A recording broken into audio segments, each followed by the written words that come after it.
Happy Mother's Day to all the amazing mothers out there. And I want to make special mention of a new subscriber, Lovely Day 4831. She inspired today's video. And as we were talking in the comment section regarding my fruits and the fact that I have a wonderful selection of fruits here in the DR, I went back to my first few days as a mother. And this was all the way back in 1998. Yes, I've been a mother for a long time. Now, the birth was overwhelming. I was trying to find another word. But what was even more difficult was the fact that I could not see the baby.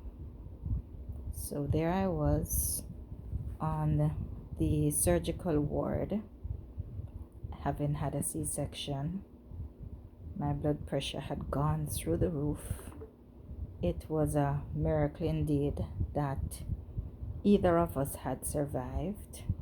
And that story I kind of told a little bit in one of my videos where I spoke about Dr. Wolf and my love for the medical practice in Cuba.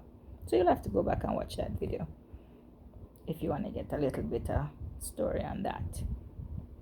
But for today's video, I wanted to have this conversation as it relates to a mother's intuition, a mother's instinct, a mother's care. And it comes from somewhere way deep down. It's nothing that you can explain.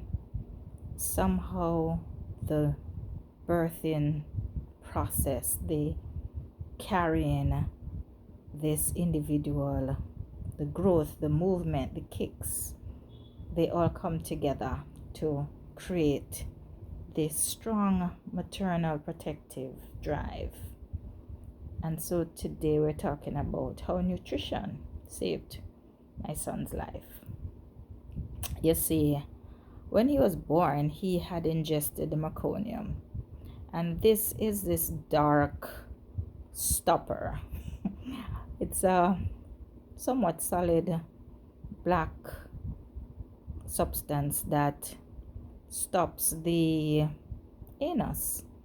And because he did not exit the womb in a timely manner, it dislodged from the cavity and it filtered into the fluid in which he was bathed in. And he opened his mouth and swallowed it. So the danger of that is it can lead to lung damage. And that was the situation we were faced with. So here it was, this newborn baby who had just survived a rigorous birthing process, touch and go, heartbeat falling, has now been born, but there is a potential lung damage on the way. And I could not see this child because my situation was equally grave. But we're gonna skip forward a little bit. We finally got him out of the hospital, and here we are feeding, but this child keeps throwing up. He's not keeping anything down. Then his skin starts to break out in rashes. Then his hair is now matted down to his head because his scalp is oozing this liquid, and it's matting the hair down to the scalp. And young mother, petrified, didn't know what to do. I went to the doctor. That's what you do. And we got the prescriptions and we're treating this thing. And he was diagnosed with chronic eczema. So, of course, that also meant that he could not take lactose. And back then, finding lactose free formula for babies was quite a challenge.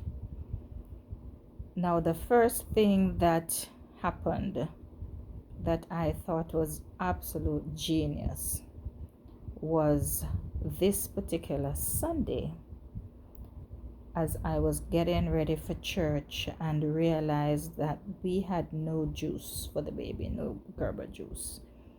By then, he was onto juices and beginning to start solid foods. And I was wondering, what on earth am I gonna do for this child? Thank God we had found Lascola Soy, which was a product made by Lascelles Chin, and it was soy based. So now we were able to feed him and he could keep things down. But where juices were concerned, I was buying Gerber because that's what you're told to buy. But with no Gerber, Sunday morning, no additional spending money, mother hen kicked in again. Now my blender became my best friend, and as I looked in the cupboard, in the crisper of the fridge, I knew that we had lots of carrots. And I was like, well, I drink carrots and they haven't done me anything, so I'm going to juice some carrots. And I kid you not, juiced him some carrots, just carrot juice, regular, strained it, no sedatives, nothing. Just a tad of sweetener, just a little bit, and a squeeze of lime. And friends, that was the fastest juice I've ever seen this child demolish.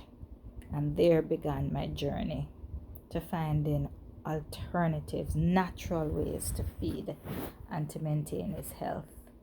Now, I've not forgotten about the eczema, because by the time he had hit, I don't know, I'm sure he was not yet 11 months old, I got a fresh prescription from the doctor for what I later was told by the pharmacist was steroids for the eczema that was basically devouring his skin.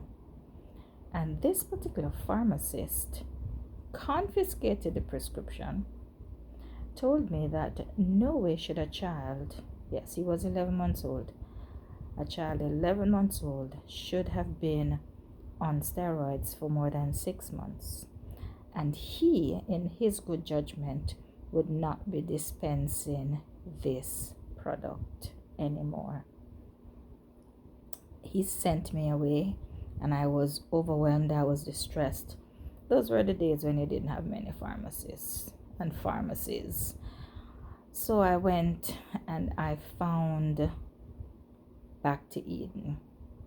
Now, for those of you who know that book, it spoke of all the natural remedies. This was before wellness was a thing.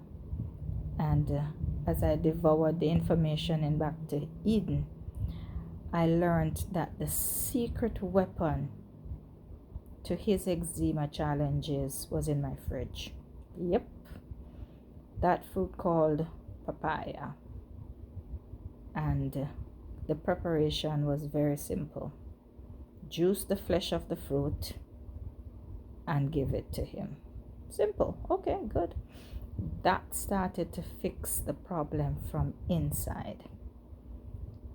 Next, take the skin of the fruit and generously wipe it all over his skin. Let it sit for as long as possible.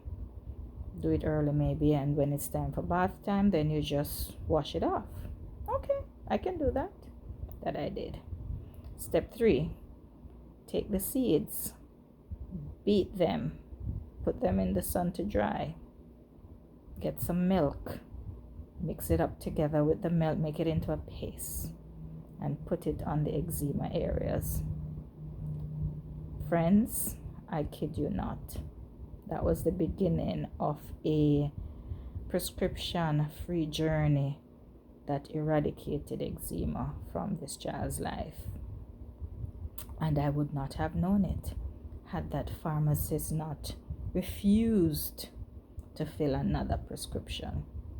It didn't go away overnight. I had to learn about eczema. Contact dermatitis was the one he had. I had to ensure that he stayed away from all things dairy. No milk, no cheese, no yogurt.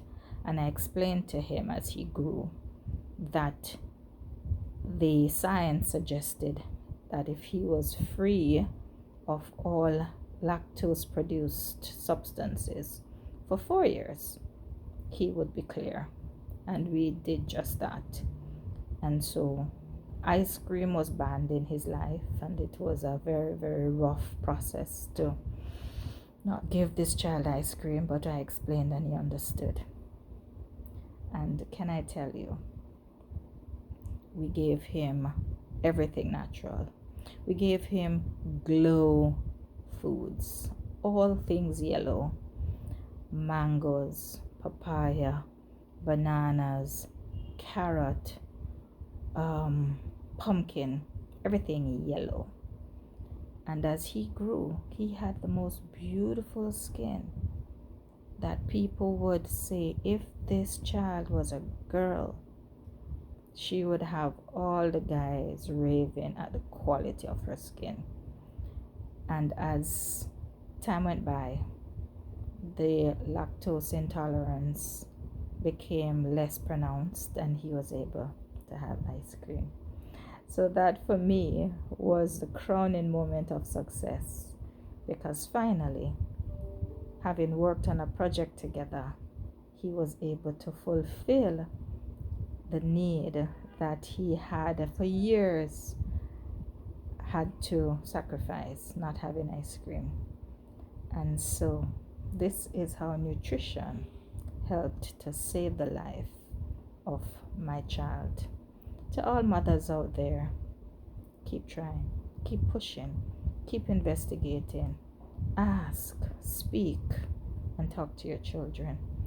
Let us win this war against everything negative and raise strong young people going into this future.